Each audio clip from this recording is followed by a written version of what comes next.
Hey everyone, Zane here, and today I'm going to show you how to create TapTap Send account.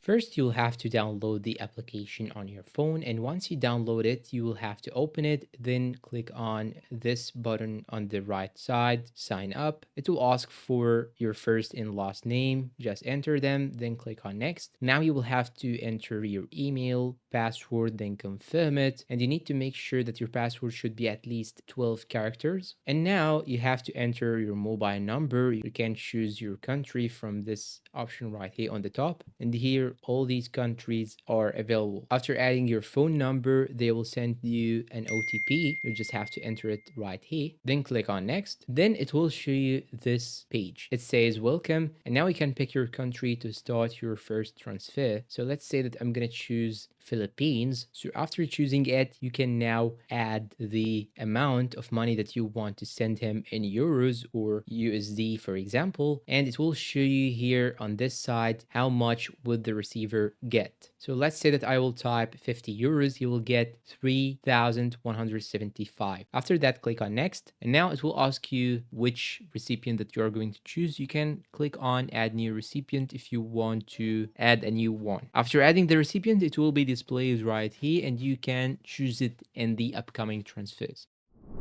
And that's all for today. If you find this video helpful, please don't forget to support us with like, subscribe, comment, share. Thanks for watching, and see you in a new video.